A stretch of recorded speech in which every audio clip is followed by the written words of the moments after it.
Jaya Nityananda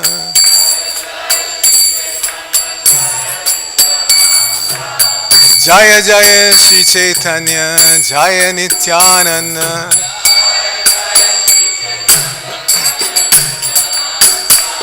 Jaya Dvaita Chandra Jaya Gaura Bhaktavinda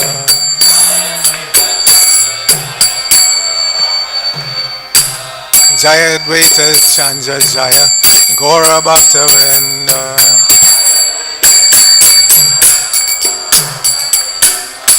Nitai Gauranga Jaya Nitai Gauranga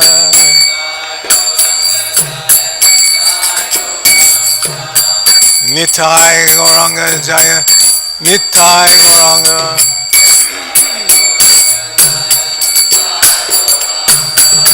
Nitai Gauranga Jaya Gaura Hari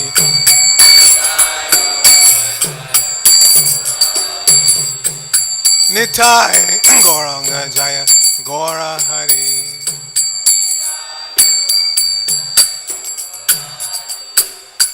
Gaura Gaura Gaura Hari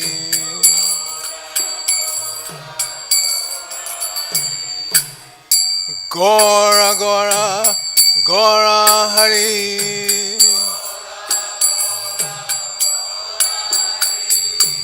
Jaya Sachinandana Gaura Hari Nitai Gaur Haribo Haribo Haribo Gaura Haribo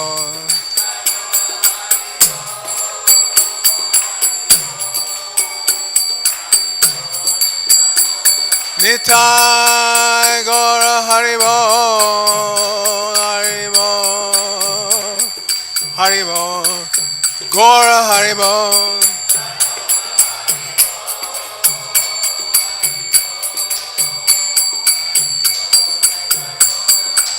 Jaya Jaya Prabhupada Prabhupada Prabhupada Jaya Prabhupada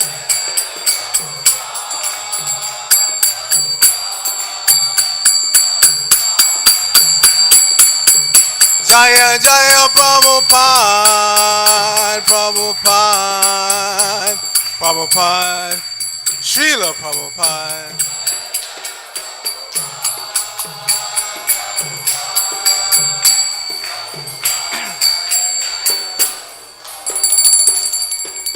Gaur Premanandi Haribo Jaya Om Vishnupad Paramahansa Parivrajaka Acharya Achatar Shri Bhakshman His Divine Grace A.C. Bhaktivedanta Swami Srila Prabhupada Ki Jai Nitya Lila Prabhupada Om Vishnupad His Divine Grace Srila Bhakti Siddhanta Saraswati Thakur Prabhupada Ki Jai Ananta Koti Vaishnavrinda Ki Jai Nam Acharya Srila Haridas Thakur Ki Jai Prem Se Kahosh Krishna Chaitanya Prabhu Nityananda Shri Advaita Gadadhara Shri Vasari Gaur Bhaktivedanta Ki Jai Shri Shri Radha Krishna Gopa Gopana Shamakunda Radhakunda Gira Govardhan Ki Jai Shri Brajabhumi Nama Nam Ki Jai Shri Namadvip Mayapur Dham Ki Jai Shri Chal Jagannath Puri Dham Ki Jai Gangamai Ki Jai Jamunamai Ki Jai Bhakti Devi Ki Jai Shrimati Tulsi Maharani Ki Jai It was beautiful worship Shri Shukmini Dwarkadish Ki Jai Shri Shukmini Dwarkanath Ki Jai Shri Shri Jagannath Baldev Subhadra Ki Jai Shri Shri Gauritai Ki Jai Samabeta Bhaktivedanta Ki Jai Going back to home, back to Godhead Ki Jai ISKCON Los Angeles Yatra Ki Jai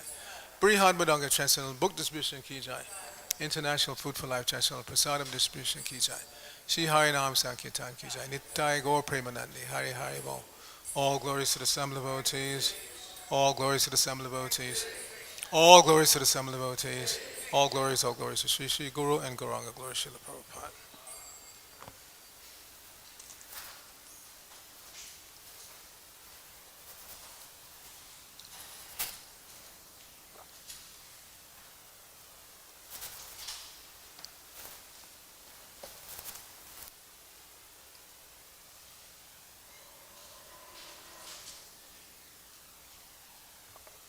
As my dear godbrother Nava Yogendra Swami likes to say, he always starts his class, dear devotees, brothers and mothers, all are welcome.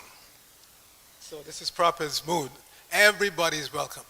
On the 19th of the month, we celebrated the 59th anniversary of the founding of ISKCON in New York, 1966. And so I gave a talk on that, but in researching that, there are many purports where Prabhupada explains why he created this International Society for Krishna Consciousness, why we have these temples.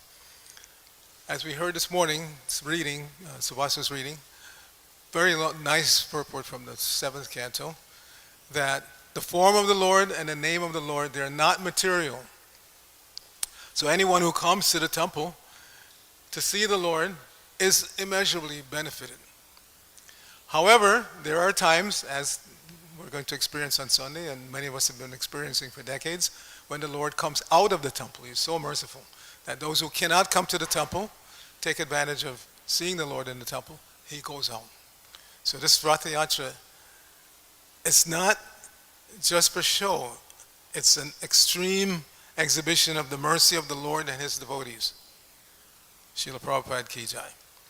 And we get to participate in that extreme display of mercy. Every role that we play, I know for a fact that some devotees come from different parts of the world just to taste the LA Ratha Yatra chocolate peanut butter sweet. So Mother Nirakola and her team, they are an integral part of this since time immemorial. It's not the only reason why I came back from New York. I've had the privilege of holding Lord Jagannath in his convertible for the last 30 years. Actually, not all 30 years were convertible. For some time we were doing limousines. You remember Nirakola? We had limousines. The deities went down in limousines. I don't know who made that transition. I can't remember. But anyway, the Lord is very merciful and we get a chance. So I think you started on this chapter yesterday, but I thought it would be nice to read the chapter summary again so we fix our minds. And then I will jump ahead to the verse. I think Mother, who gave class yesterday? Shampriya. I think she left off at verse 21, so I'll start at 22. But let us hear the chapter summary before. So the chapter is entitled Performance of the Vrindavan Pastimes. Dressing himself as a Vaishnava, Maharaj Prataparudra entered the garden at Balagandi alone and began reciting verses from Srimad Bhagavatam. He then took the opportunity to massage the lotus feet of Sri Chaitanya Mahaprabhu. The Lord, in his ecstatic love for Krishna, immediately embraced the king and thus bestowed mercy upon him. When there was an offering of prasadam in the garden, Lord Chaitanya also partook of it.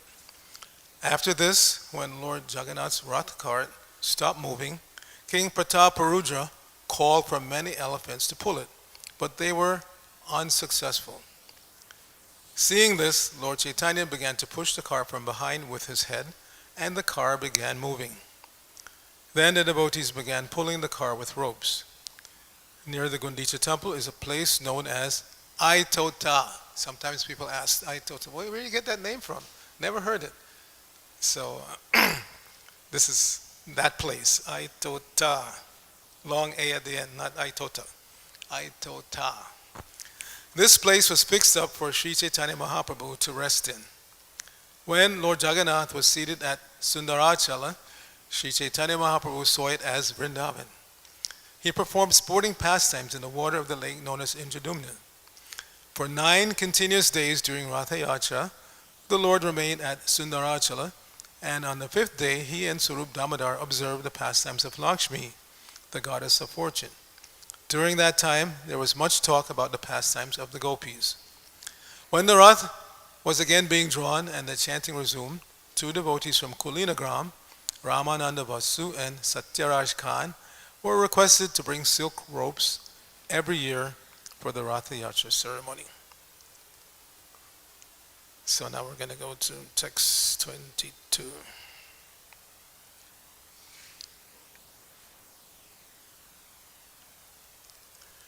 How many of you have been to Jagannath Puri? Put your hand up.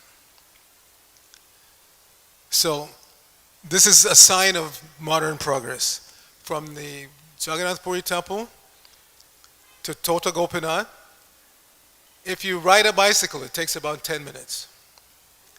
But if you go by car, it takes an hour. Because the traffic is so hellish. So this is progress. And they make the same joke anywhere in the world. They say in Paris, during the Middle Ages, traffic was moving at about 3 kilometers an hour, meaning, chariots and horses. And now you go to Paris, you drive your Lamborghini, 3 kilometers an hour. So we are not really making progress, but we think we are because we have these fancy machines and whatnot. And it's an illusion. So,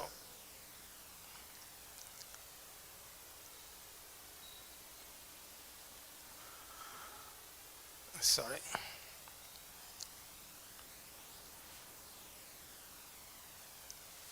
Dandavattakari Raja Bhaira Chalila Yoda Hastakari Sabha Bhakteraya Pandila. Submissively offering prayers to the devotees with folded hands and offering obeisances to Sri Chaitanya Mahaprabhu, the king went outside. Madhyana Karila Prabhu Lana Bhaktagana Vaninata Prasada Lana Kaila Agaman. After this, Vaninath Rai brought all kinds of prasadam, and Sri Chaitanya Mahaprabhu accepted lunch with the devotees. Sarvabhauma Ramananda Vaninath Edhiya Prasada Patala Raja Bahuta Kariya. The king also sent a large quantity of prasadam through Sarvabhauma Bhatta Acharya, Ramananda Rai, and Vaninath Rai. Palagandi Bhogyara Prasada Uttama Ananta Nishakadi Prasada Aila Yara Nayanta. The prasadam sent by the king had been offered at the Balagandi festival and included uncooked milk products and fruits. It was all of the finest quality, and there was no end to the variety. Chana Pana Paida Amra Narikela Kantala Nana Vida Kadalaka Ara Bijatala. There were curd, fruit juice, coconut, mango, dried coconut, jackfruit, various kinds of bananas, and palm fruit seeds. Now, somebody told me yesterday the mangoes are very inexpensive now in LA. I guess it's getting towards the end of summer and they want to get rid of them. So I asked our boga buyer to buy a case for the Lord. Purport. This is the first list of prasadam offered to Lord Jagannath. Naranga Cholanga Tava Kamala Bijapura Padama Chohara Jaksha Pinna Karjura. There were also oranges, grapefruit, tangerines, almonds, dried fruit, raisins, and dates. Now, I wasn't aware that almonds grow in that area. We tend to think almonds are a California product, but I guess they grow somewhere in India if they were offering them to the Lord back then, 500 years ago. Manohara Ladu Adi Shateka Prakar Amrita Gutika Adi Kshirasa Apara. There were hundreds of different types of sweetmeats, like Manohara Ladu. Have you ever had that? Manohara Ladu? Who's had that? Really nice. Sweets like Amrita Gutika and various types of condensed milk. Amrita Manda Saravati Arakunda Kuri Saramrita Sarabhaja Ara Sarapuri. There were also papayas and saravati, a type of orange, and also crushed squash. There were also regular cream, fried cream, and a type of puri made with cream. So cream is part of our heritage. I know on Henry Street, Brigapati was there. We used to really like sabji with cream, a lot of cream. So it's not a mental concoction. It's part of our culinary heritage. Hari Valabha Senoti Karpura Malati Talima Maricha Ladu Navata Amriti. There were also the sweets known as Hari Valabha and sweets made of Senoti flowers, Karpura flowers, and Malati flowers. There were pomegranates, sweets made with black pepper, sweets made with fused sugar, and Amriti jalebi. Now, I don't know if it's just me, but lately, it's very trendy to put pomegranate seeds in everything. everything. It's like I can't figure it out. When I eat a salad, I just want to eat like greens and tomatoes, but they put pumpkins and you get these hard pumpkins. Personally, I don't like it, but it's a big trend nowadays. Everybody puts pumpkins in everything.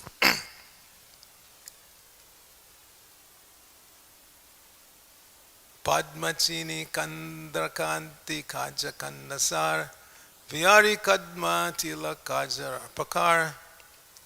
There were lotus flowers, sugar. There were lotus flower sugar, a kind of bread made from urd dal, crispy sweetmeats, sugar candy, fried rice sweets, sesame seed sweets, and cookies made from sesame seeds. So the Lord and his devotees, they ate a lot of sweets, but it wasn't made with refined sugar. So it wasn't bad for you like everything we eat nowadays practically.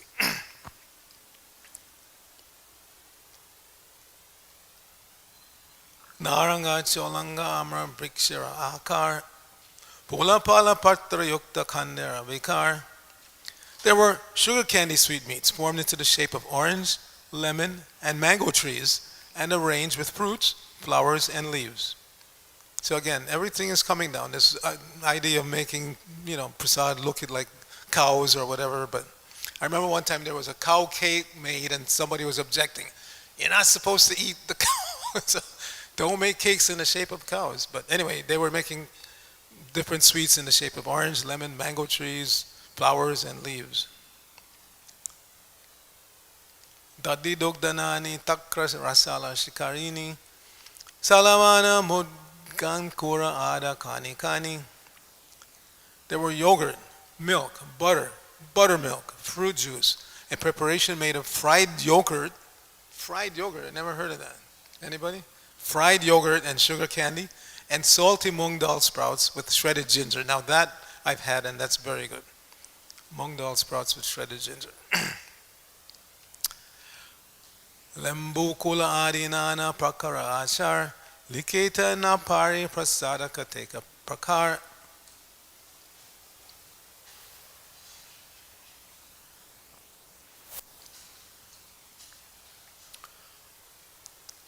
There were also various types of pickles, lemon pickle, berry pickle, and so on. Indeed, I'm not able to describe the variety of food offered to Lord Jagannath. Purport: in verses 26 through 34, the author describes the various foods offered to Lord Jagannath.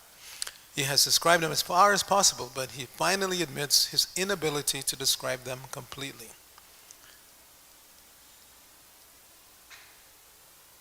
Text 35, and I think this has a good size purport. No, it's coming up. All right. Prasade Purita Haila Arda Upavan Dekiya Santosha Haila Mahaprabhu Raman. When Sri Chaitanya Mahaprabhu saw half the garden filled with a variety of prasadam, he was very satisfied. 36. E Mata Jagannatha Karena Bojana E Sukhe Mahaprabhura Judaya Nayan. Indeed, Sri Chaitanya Mahaprabhu was fully satisfied just to see how Lord Jagannath accepted all the food. So this is the purport I was thinking of. Following in the footsteps of Sri Chaitanya Mahaprabhu, a Vaishnava should be fully satisfied simply to see a variety of food offered to the deity of Jagannath or Radha Krishna. A Vaishnava should not hunger for a variety of food for his own sake. Rather, his satisfaction is in seeing various foods being offered to the deity. In his Gurvashtika, Srila Vishwanath Chakravarti Thakur writes, Chatur Vidashi Bhagavat Prasada Swadvana Triptan Hari Bhakta Sangan Kritvaiva Chipting Bhajatak Sadaiva Vande Guru Shri Charanaravinda. So notice at the end of the first line, it's prasada, not prasado. I don't know where this came from. A lot of devotees say prasado, but it's prasada. Translation: the spiritual master is always offering Krishna 4 kinds of delicious food, analyzed as that which is licked, chewed, drunk, and sucked. When the spiritual master sees that the devotees are satisfied by eating Bhagavat Prasadam, he is satisfied. I offer my respectful obeisances unto the lotus feet of such a spiritual master. End of translation. The spiritual master's duty is to engage his disciples in preparing varieties of nice foods to offer the deity. After being offered, this food is distributed as prasadam to the devotees. These activities satisfy the spiritual master, although he himself does not eat or requires such a variety of prasadam. By seeing to the offering and distribution of prasadam, he himself is encouraged in devotional service. Nama Om Vishnu Padaya Krishna Prishtaya Bhutale Srimate Bhaktivedanta Swami Nityanamane Namaste Saraswate Deve Gauravani Pracharine Nirvishesha Shunyavadi Paschachadeshtarine Om Agyana Timirandasya Gyananjana Shalakaya Chakshur Unmilitam Jena Tasmai Shri Guruve Namaha Sri Chaitanya Manobhishtang Stapitang Jena Bhutale Swayam Rupa Kadamayam Dadati Swapadantikam Vande Ahang Shri Guru Shri Yuta Kamalam Shri Gurun Vaisavangscha Shri Rupam Sagadatam Sahagana Raganatan Vitam Tang Sajivam Sadvaitam Savadutam Purjana Saitam Krishna Chaitanya Devam Shri Radha Krishna Padan Sahagana Lalita Shri Vishakam Vitangsha Hey Krishna Karuna Sindhu Dina Bando Jagatpate Gopesha Gopika Kanta Radha Kanta Namosate Tapta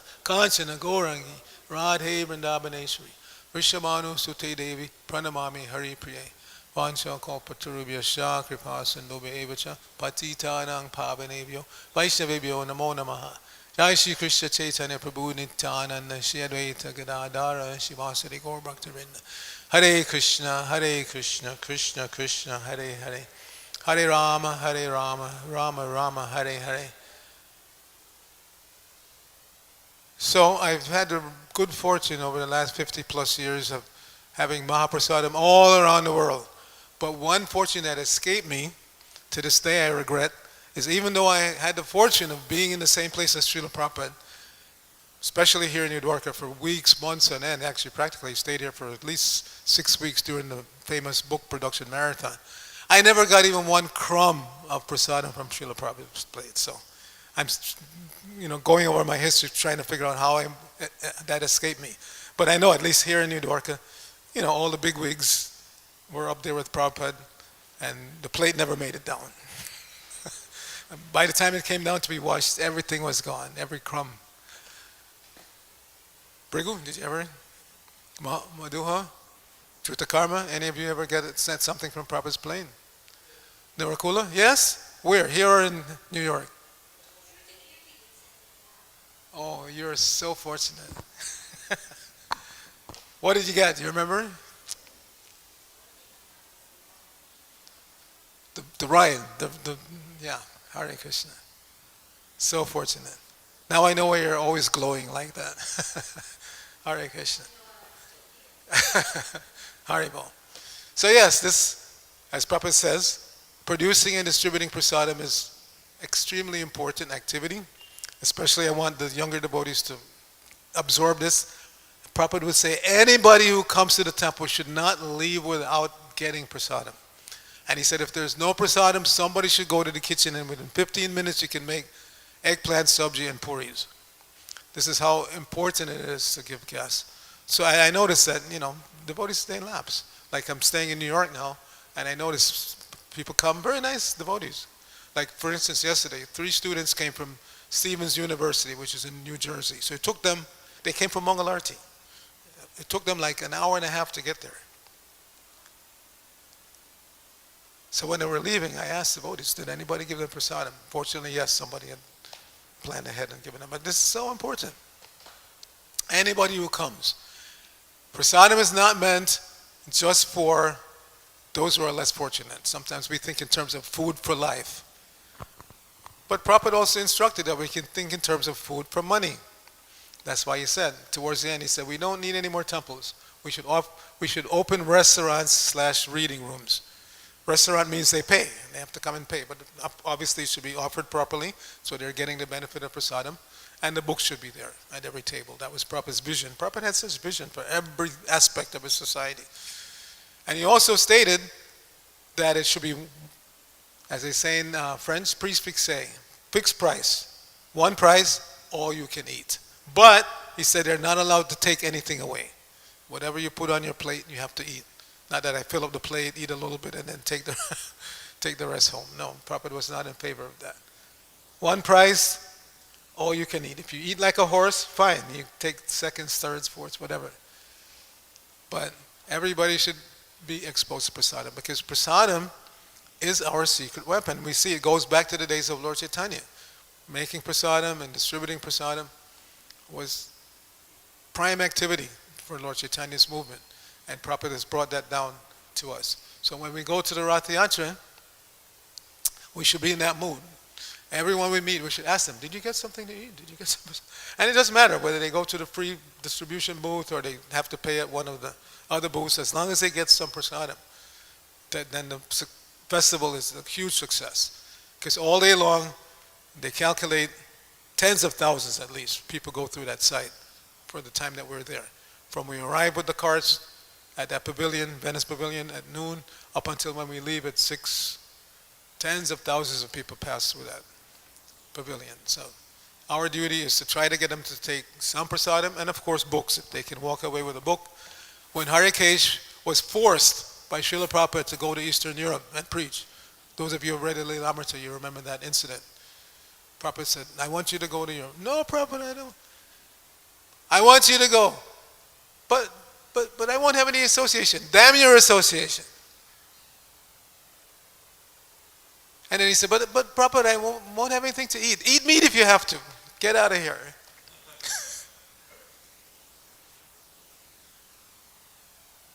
So Prabhupada threw him out. Go. And he was successful. When the spiritual master gives you an order and you surrender to that order, then the potency to be successful comes along with that. So he sent a report to Prabhupada. You may also remember this.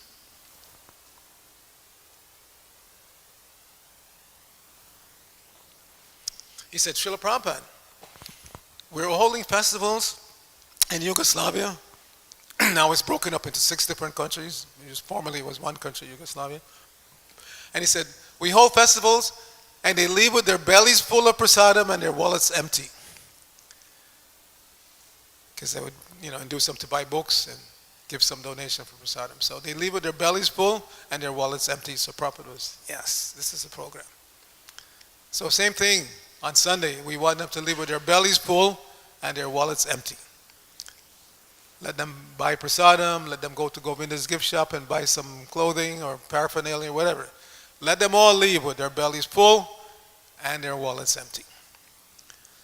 So Lord Chaitanya, he is our Ishtadev. He's the founder of the Hare Krishna movement, the modern Hare Krishna movement. And we should follow the example.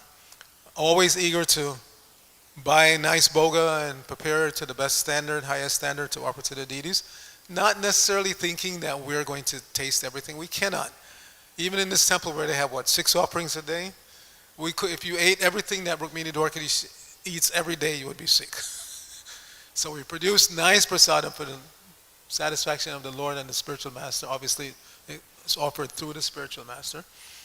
And then if we get any little thing, we're happy.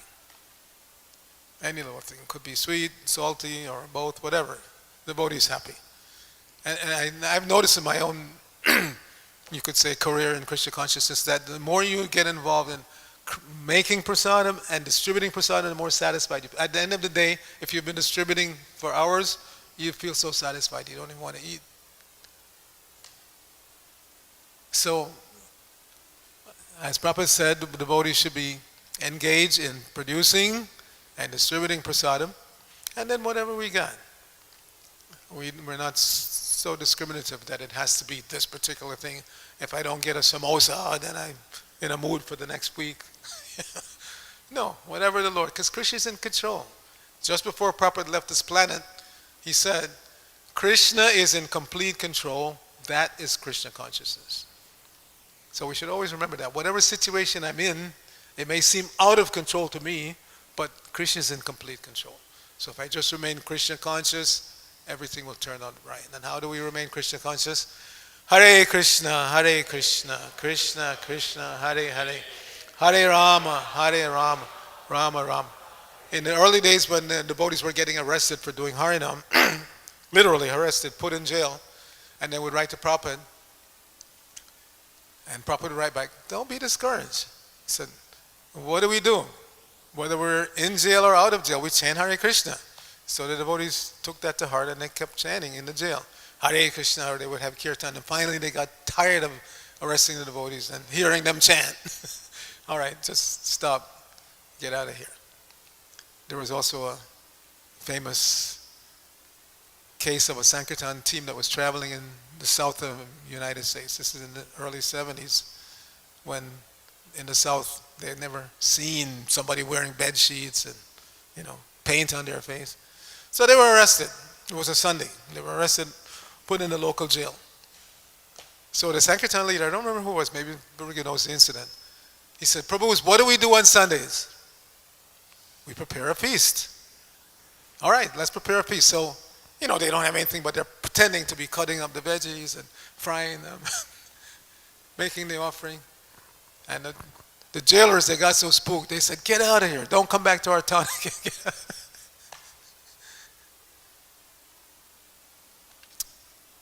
So this is our movement. Preparing prasadam, even if you have to do it mentally. You don't have any paraphernalia, you're in jail. You still, mentally, you make prasadam, offer it, distribute. And of course the chanting has to go on. Whether you're in jail, out of jail, on your deathbed, especially important, the chanting must go on. So the day will come, not too distant future, when the last proper disciple is gone. So all of you young people sitting here, you have to take it seriously. Those who are not yet initiated, take it seriously. Don't wait. I notice sometimes devotees are, okay, my Guru Maharaj only gives initiations in America once a year. Okay, I'll wait till next year. There's no guarantee. I know for a fact there were some devotees waiting to take initiation from Bhakti Charu Maharaj. It's gone. There were devotees waiting to take initiation from Prabhupada in 77. They were thinking, well, it's not a big rush. I can maybe... No, Prabhupada left. And to this day, they're still mourning the fact that they could have taken initiation from Prabhupada, but they didn't.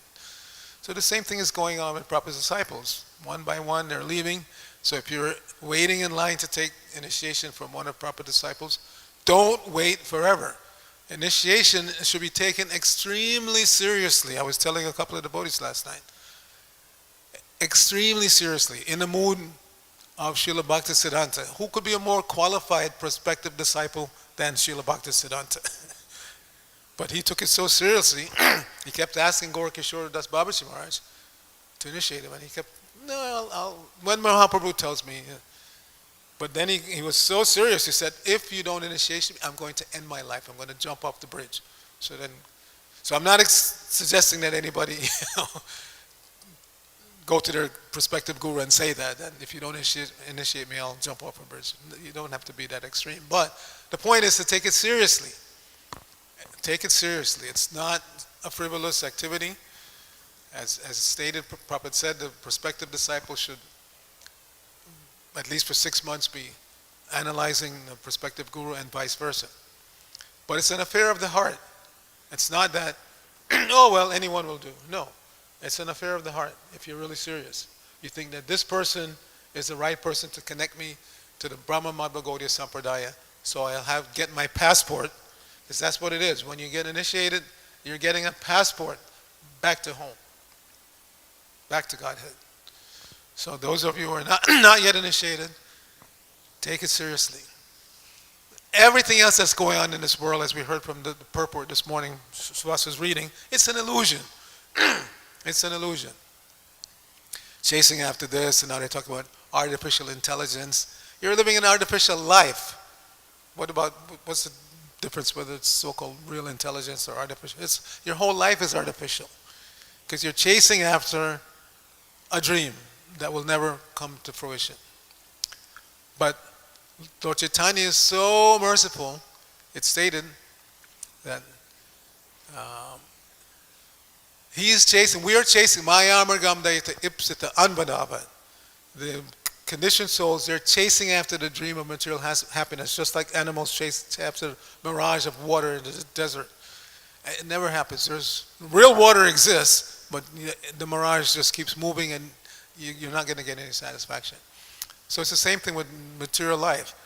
They're chasing the mirage of happiness through sense gratification. It never comes to fruition. Even if you get lots of money, which is the first thing. If you want sense gratification nowadays, everybody knows you got to make a lot of money.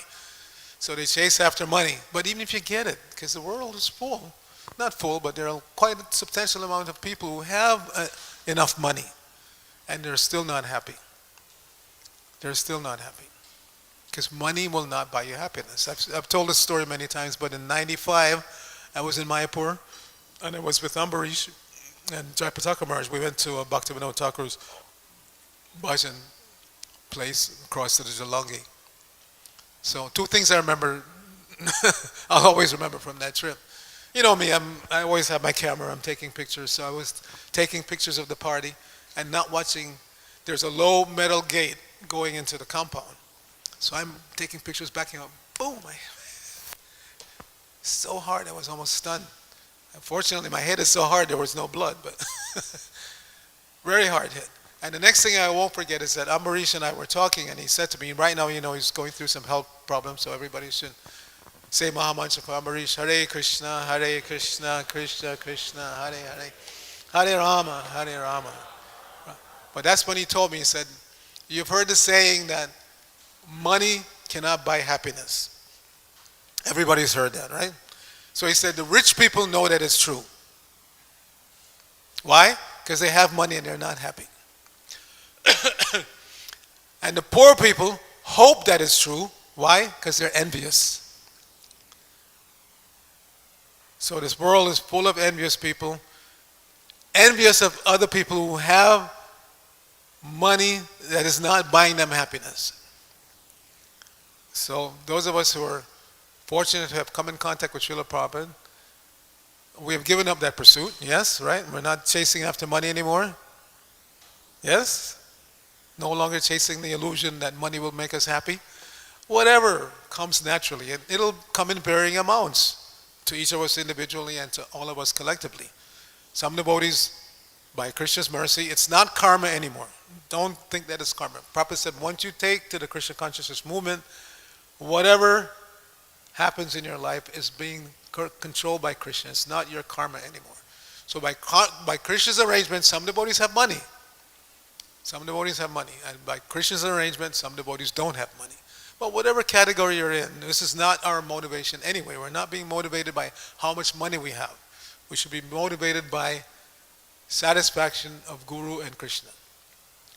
Bhagavan, Bhakta, and Bhakti. That's all that exists for us as devotees. Supreme Personality of Godhead, we worship Him. Bhaktas, the association of devotees, and Bhakti, the transaction between Bhakta and Bhagavan. That's all. Nothing else. And whatever comes naturally in the course of executing our duties in Bhakti, that's what we accept. One devotee once asked me, he said, Prabhu, I've heard that, the term of over-endeavoring, especially in my material pursuits. How do you define that? What is over-endeavoring? So I thought about it for a moment, and then I said, if you're trying so hard for whatever it is, education, career, whatever, and you don't have time to chant 16 rounds, read Prabhupada's books, follow the principles, then you're over-endeavoring. Then you're over. That's over-endeavor. If you can study and chant your 16 rounds and follow the principles, associate with devotees nicely, then that's okay. If you have a career as a doctor, lawyer, judge, whatever, like Bhaktivinoda Thakur was a magistrate, but we see what he was doing. His sadhana was so perfect. Chant his rounds, time to read, time to write books, time to inspire other devotees, on top of doing his professional duty. So that's okay. If as a devotee you can do that, follow that example. Srila Prabhupada. We know the funny statement Prabhupada made when Mukunda Maharaj told him that there was some difficulty with one devotee because he had been a drug dealer before he became a devotee. He said, Prabhupada said, I was also a drug dealer.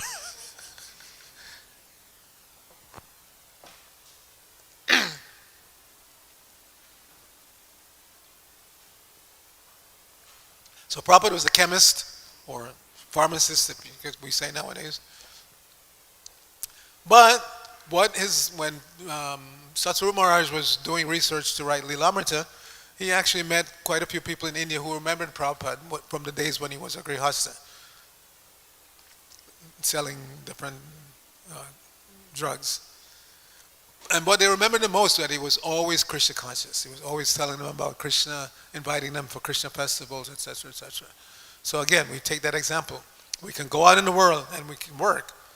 Uh, Obviously, we should, because Bhaktivinoda Thakur said he was longing for the day when the Supreme Court judges would be wearing tilak. So everybody, imagine if every restaurant you went to, every waiter was wearing tilak. Every gas station you go to, everybody's wearing tilak. That's the goal. We may not realize it in our lifetime, but we should try for it. On a grand scale, by big festivals like we're doing this weekend, but on an individual scale, everybody that you meet should remember or be reminded of Krishna. So I always make it a point whenever I go out shopping. Like I went shopping recently at Trader Joe's near the temple in New York, wearing tilak and everything, and one guy came running over. He said, "Oh, when is your festival?" I said it was last week, and he said, "Ah, somewhere or other you missed it." So we should take the blame for that. We should be advertising Rath Yatra so strongly in advance that everybody in Los Angeles knows it's coming, it's coming. And I remember one year when somebody I met at the LA Rath Yatra told me that they were not devotees, but they came. I forget if it was Germany or some country in Europe, but anyway, they called ahead to the LA Convention Bureau to ask them, when is the Hare Krishna festival? Because they wanted to vacation here to overlap our Rath Yatra festival. So we should be advertising the festival so strongly on the internet. If you're a TikToker, put it on TikTok. If you're an Instagrammer, put it on Instagram. Facebooker, put it on Facebook. Any way you can, advertise this upcoming Rath Yatra so that everybody in LA knows and they anticipate, they want to come. And like we said earlier, when they come, they should leave with their bellies full of prasadam and their wallets empty. Hare Krishna. Do we have time for any questions? No, it's actually breakfast time. So, okay.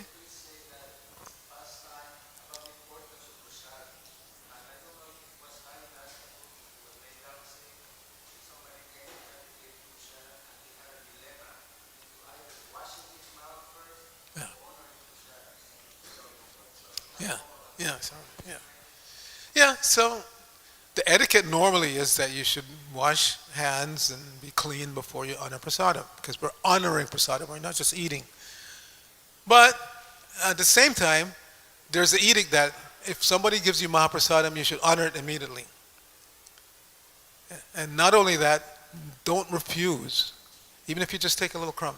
It's actually an offense to refuse mahaprasadam, because again, 8 billion human beings on this planet, and out of that 8 billion, just a small handful even has any access to mahaprasadam on a daily basis. So if you get mahaprasadam and it's either something that you're not directly attracted to, because some of us, we're individuals. Some of us are immediately attracted to sweet or salty or whatever.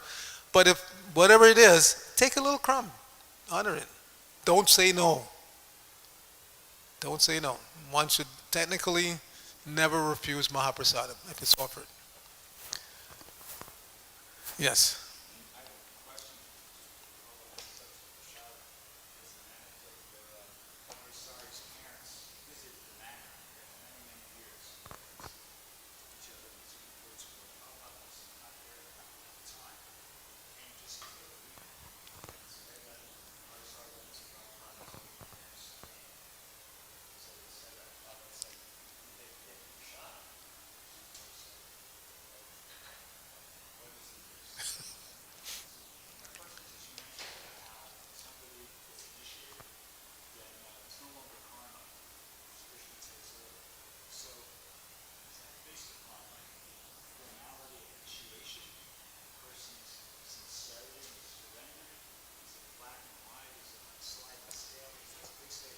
Yeah, well, I don't know. I heard Prabhupada say that. And he also said, once you take to this Krishna consciousness movement, Krishna will never give up on you. He actually said, Krishna will drag you back to Godhead kicking and screaming. So whatever happens, once you come to Krishna consciousness, this Krishna is taking charge. And he knows you better than you know yourself. So, it's just like on a yo-yo. Sometimes it's going down, sometimes it's coming up. So Krishna may allow you a little slack. It may seem that it's karma, whatever. Like an inheritance. You may say, well, that was my karma. My parents died and left me $2 million. That was my karma. But no, that could have been taken away so easily. It's Krishna's arrangement. Now that you have that money, and I always also stress this to devotees, no matter where money comes from, it's Krishna's money. It's not yours. If you're not seeing it that way, then you're not understanding the philosophy. So whether it's by inheritance or by so-called hard work or whatever, however money comes into your life, it's Krishna's money. So you use it in Krishna's service, just like Ambarish. That's why we're so in favor of praying for Ambarish to continue, because he spent his money, or is continuing to spend his money for family inheritance properly. I don't know how many millions of dollars he's given to the Mayapur project and other projects. So that's proper use of money to push on the Krishna consciousness movement. But it doesn't mean you have to wait till you're a millionaire. Okay, if I get $1 million, then I'll give 50% of, no. Whatever amount of money you have, that's the example of Kolavat Sridhar. He was selling his banana leaf cups and other banana products, making just a few rupees a day, but he was spending 50% for the worship of Mother Ganges. So whatever level you're on, you don't have to wait till I get to the next level and then no, whatever comes in, some portion of that has to go out for Krishna conscious purposes. All right, we're over time. If you have any personal questions you want to ask, feel free. Grantaraj Shri Chaitanya Charitamrita ki jai, Srila Prabhupada ki jai, Gaur Bhakta Vrinda ki jai.